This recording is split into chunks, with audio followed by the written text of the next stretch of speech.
All right, everyone. Welcome to our final lecture on the philosophical foundations of ethics. And we're going to talk about how Christians should interact with these three schools of ethics. And the Christian can use all three schools and does use all three schools.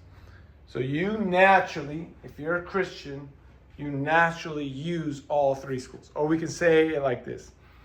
Each school leads to another one of the schools in your Christian walk, or each school of ethics is a perspective in which you can see your Christian walk. So let's go back to the three schools.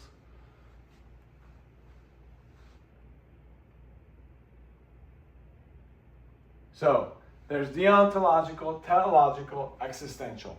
You guys kind of have all three categories in your mind. Okay. Say you're a Christian, and we can start with teleological. What is the telos of a human? What's the teleological ethics of a human? Where's our Presbyterians? Westminster Confession of Faith. The chief end of man, the chief telos of man, that's what end means, telos.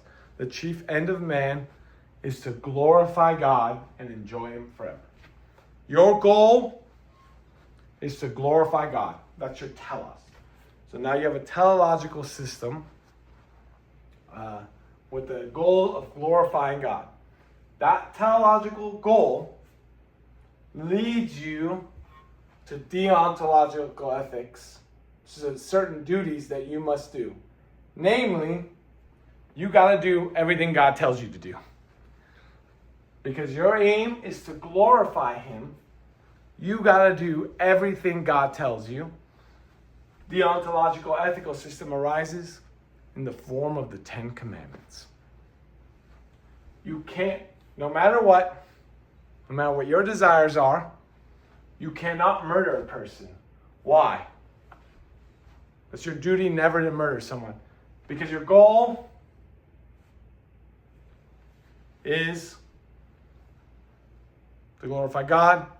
God has told you not to murder. If I do something God tells me, that takes away from His glory, doesn't glorify Him. Therefore, I can't do it. So your teleological ethics, your aim to glorify God, leads you to your deontological duties.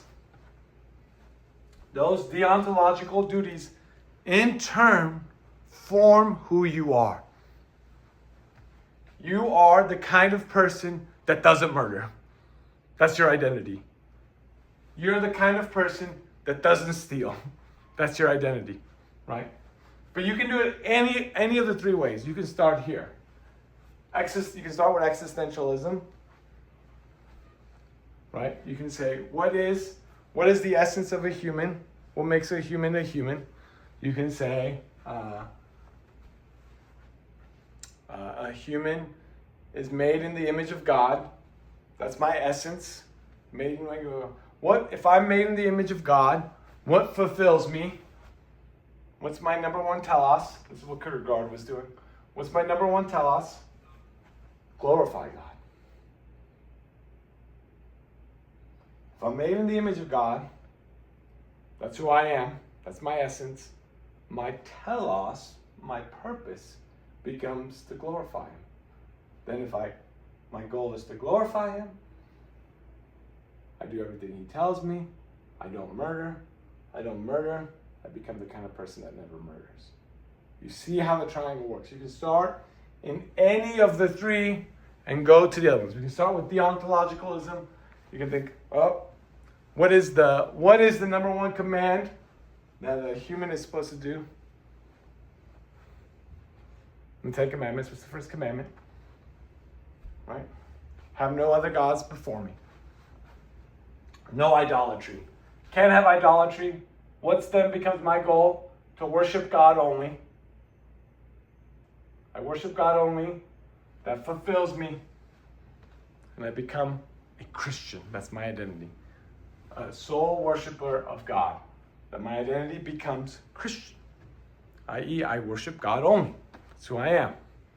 You guys see how the triangle in the Christian walk, the Christian naturally uses all three schools. Okay. Until next time.